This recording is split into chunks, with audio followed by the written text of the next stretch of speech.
ವಾಗಿರು ಕನ್ನಡ ಗೋವಿನ ಓ ಮುದ್ದಿನ ಅಕ್ಕರು, ಕನ್ನಡತನ ಒಂದಿದ್ದರೆ ನೀ ನಮಗೆ ಕಲ್ಪತರು, ಕನ್ನಡವೇ ಸತ್ಯ, ಕನ್ನಡವೇ ನಿತ್ಯ.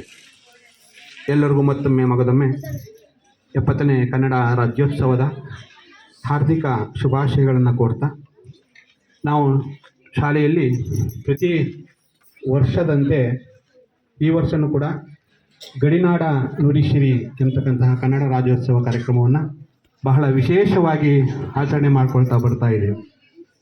ಇದು ಹನ್ನೂರು ತಾಲೂಕಿನಲ್ಲಿ ಬೇರೆ ಬೇರೆ ಶಾಲೆಯಲ್ಲಿ ನವೆಂಬರ್ 1ರಂದೇ ಬಹಳ ಸರಳವಾಗಿ ಆಚರಣೆ ಮಾಡಿ ಮುಕ್ತಾಯ ಮಾಡ್ತಾರೆ. ಆದರೆ ನಮ್ಮಲ್ಲಿ ಬಹಳ ವಿಭಿನ್ನವಾಗಿ ಬಹಳ ಸಂಭ್ರಮ ಸಡಗರದಿಂದ ನಾವು ಆಚರಣೆ ಮಾಡ್ತೇವೆ. ಜಿ ಪಿ ರಾಜರತ್ನಂ ಒಂದು ಕಡೆ ಹೇಳ್ತಾರೆ, ನರಕ ಕೀಳ್ಸಿ ನಾಲಿಗೆ ಸೀಳಿಸಿ ಬಾಯಿ ಒಳಸಾಕ್ತಿದ್ರು ಮೂಗ್ನಲ್ಲಿ ಕನ್ನಡ ಪದವಾಡ್ತೀನಿ ಅಂತ. ನಮ್ಮೆಲ್ಲ ವಿದ್ಯಾರ್ಥಿಗಳು ಕನ್ನಡ ಗಡಿನಾಡ ನುಡಿಸಿರಿನ ಮಾಡಬೇಕೋ ಬೇಡವೋ ಅನ್ನೋ ಜಿಜ್ಞಾಸೆಯಲ್ಲಿ ಈ ಪರೀಕ್ಷೆ ಒತ್ತಡ ಮತ್ತು ವಿದ್ಯಾರ್ಥಿಗಳು ಇನ್ನೇನೋ ಪರೀಕ್ಷೆಗಳು ಹತ್ರ ಬರ್ತಾ ಇರೋದ್ರಿಂದ ಬಹಳ ಗೊಂದಲಕ್ಕೊಳಗಾಗಿದ್ರು ಕೂಡ, ಇಲ್ಲ ಸರ್ ನಿಲ್ಲಿಸೋದು ಬೇಡ, ಈ ಕಾರ್ಯಕ್ರಮವನ್ನು ಖಂಡಿತ ನಾವು ಮಾಡಲೇಬೇಕು ಅಂತ ಹೇಳಿ ಉತ್ಸುಕತೆಯಿಂದ ಮಾಡ್ತಾಯಿದ್ರಿ. ನಿಮ್ಮೆಲ್ಲರೂ ಕೂಡ ಅಭಿನಂದನೆಗಳನ್ನ ಸಲ್ಲಿಸ್ತಾ, ಸ್ವಾಮಿ ವಿವೇಕಾನಂದರು ಒಂದು ಮಾತು ಹೇಳ್ತಾರೆ, ವ್ಯಕ್ತಿಯಲ್ಲಿ ಅಡಕವಾಗಿರುವ ಸುಪ್ತ ಚೇತನವನ್ನು ಹೊರಸೆಳೆಯುವುದೇ ಶಿಕ್ಷಣ ಅಂತ.